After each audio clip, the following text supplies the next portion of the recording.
Assalamualaikum warahmatullahi wabarakatuh. Warga Jakarta dimanapun berada, mudah-mudahan diberikan keberkahan oleh Allah Subhanahu wa Ta'ala pada bulan Ramadan ini.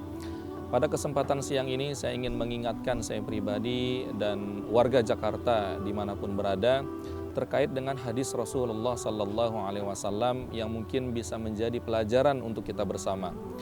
Apa kata Rasulullah Sallallahu Alaihi Wasallam dalam hadisnya? Ainani la tamassuhuman nar, ainun bakat min khasyatillah wa ainun tahrusu fi sabilillah. Ada dua mata, kata Rasulullah Sallallahu Alaihi Wasallam, yang tidak akan disentuh oleh api neraka.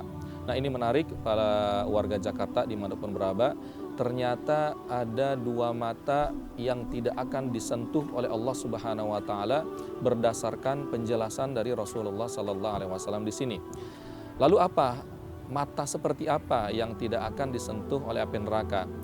Lalu dilanjutkan oleh Rasulullah, ainun bakat min khasyatillah, yaitu tipe dua mata. Yang pertama adalah kedua mata yang menangis atau mengeluarkan air mata karena takut kepada Allah Subhanahu wa Ta'ala.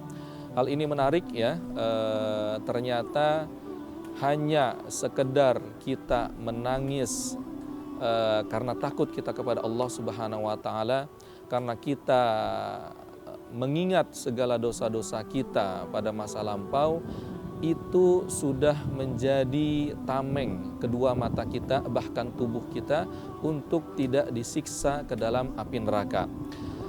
Inilah yang dinamakan sensitivitas kita dalam beribadah kepada Allah Subhanahu wa Ta'ala. Bagaimana kita melunakkan hati kita, sehingga ketika hati kita lunak, kita akan mudah untuk menangis di hadapan Allah Subhanahu wa Ta'ala.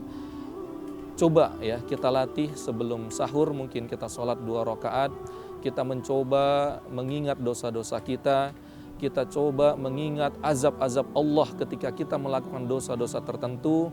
Di situ kita lihat apakah kita bisa menangis di hadapan Allah Subhanahu wa Ta'ala, atau jangan-jangan kita sulit untuk menangis atau mengeluarkan air mata di hadapan Allah Subhanahu wa Ta'ala. Inilah yang kita takutkan para warga Jakarta dimanapun berada. Ketika kita sulit menangis di hadapan Allah, jangan-jangan ada dosa-dosa tertentu di dalam hati kita yang belum kita bertaubat kepada Allah Subhanahu wa Ta'ala. Atau jangan-jangan rizki kita itu adalah rizki yang haram, atau jangan-jangan rizki kita bercampur dengan suatu yang subhat, sehingga menjadikan hati kita menjadi keras, sehingga hati kita menjadi hitam, dan itu menghalangi hati kita atau sensitivitas kita untuk bisa menangis kepada Allah Subhanahu wa Ta'ala. Saya ingin bercerita bagaimana para sahabat ya, bagaimana Rasulullah Sallallahu Alaihi Wasallam, dan bagaimana pendahulu kita para salafus soleh, mereka mempunyai sensitivitas dalam beribadah kepada Allah, mempunyai hati yang begitu lembutnya kepada Allah Subhanahu wa Ta'ala. Kita tentunya mengenal seorang sosok sahabat Umar bin Khattab, sahabat yang tegas, pemberani ya, yang galak dalam kebaikan tentunya. Hanya sekedar dibacakan suatu ayat tertentu ya, ayat tersebut adalah inna adzaba rabbika lawaqi ya. Tentunya dengan ayat tersebut seorang Umar bin Khattab pingsan, bahkan menangis sampai dijunguk oleh para sahabat. Inilah sensitivitas dalam beribadah kepada Allah. Para warga Jakarta dimanapun berada, kita belajar ya dari mereka atau Rasulullah dan para sahabat untuk mempunyai sensitivitas dalam beribadah kepada Allah, melunakkan hati kita, dan kita berusaha, kita bertadarru, kita menundukkan hati kita agar kita menangis di hadapan Allah Subhanahu wa taala. Ya, saya ingin para warga Jakarta dimanapun berada, saya ingin menggambarkan bagaimana kondisi Rasulullah Sallallahu Alaihi Wasallam dengan para sahabat ketika mereka mempunyai sensitivitas dalam beribadah kepada Allah Subhanahu Wa Taala. Tentunya kita mengenal sosok Umar bin Khattab, ya, sahabat yang begitu tegas, sahabat yang begitu pemberani, sahabat yang mungkin bahasa kita galak, ya, galak dalam kebaikan. Itu mempunyai sensitivitas yang begitu tinggi kepada Allah Subhanahu wa taala, terutama dalam menjalankan ibadah-ibadah kepada Allah Subhanahu wa taala. Bayangkan suatu ketika dibacakan kepada Umar bin Khattab salah satu ayat, ya.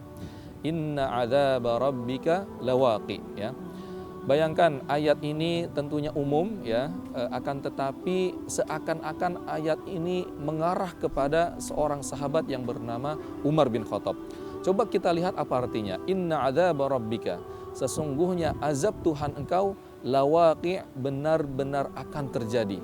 Coba kita bayangkan, tentunya ayat ini umum untuk kita sebagai hamba Allah Subhanahu wa taala, dari para sahabat, ya, dari Rasulullah sallallahu alaihi wasallam, untuk bertadarru, menundukkan hati kita di hadapan Allah Subhanahu wa taala. Bagaimana caranya, Ustadz? Nah, caranya tentunya kita di hari ke-22 Ramadan ini, ya, nanti malam ke-23 tentunya ada momen-momen i'tikaf di situ.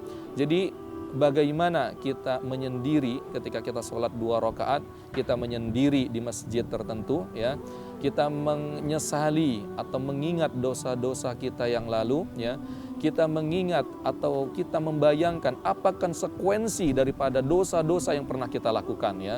Mungkin kita pernah berbohong kepada keluarga kita, mungkin kita telah pernah berbohong kepada teman kita, mungkin rizki kita bercampur dengan yang haram, mungkin rizki kita bercampur dengan yang subhat, ya. Mungkin rizki kita dari hasil yang tidak jujur, ya, dari hasil korupsi dan lain-lainnya. Mungkin kemaksiatan-kemaksiatan tertentu yang kita lakukan, tentunya ini menjadi modal kita untuk bertaubat kepada Allah Subhanahu wa taala, ya. Kita beristighfar kepada Allah Subhanahu wa taala bahwa kita tidak ada yang menjamin kita akan memasuki surganya Allah, dan tidak ada yang menjamin kita tidak akan memasuki nerakanya Allah. Dari situlah kita takut kepada Allah Subhanahu wa taala. Coba kita sentuh hati kita. Apakah ketika kita mengingat itu di kesunyian malam, kita menangis kepada Allah Subhanahu wa taala, atau jangan-jangan tidak menangis dalam kesunyian malam tersebut? Ketika kita bisa menangis dalam kesunyian malam tersebut, saya katakan berbahagialah, bergembiralah, ya. Bersyukurlah kepada Allah Subhanahu wa taala yang sudah mentaufikkan, memberikan kita rizki hati yang lunak, ya. Hati yang sensitif kepada Allah Subhanahu wa taala, hati yang sensitif untuk berbuat dosa sehingga langsung beristighfar kepada Allah Subhanahu wa taala. Sekiranya kebalikannya, warga Jakarta, pendengar dimanapun berada, sekiranya ketika kita melakukan simulasi tersebut, kita sholat 2 rakaat dan kita berusaha mengingat dosa kita, ternyata kita sulit untuk menangis, ya. Jadi kita harus mempunyai sensitivitas. Jangan-jangan ada dosa-dosa tertentu yang menghalangi hati kita untuk menangis. Jangan-jangan kita mengingat kembali, jangan-jangan ada harta tertentu yang kita dapatkan secara haram, ya.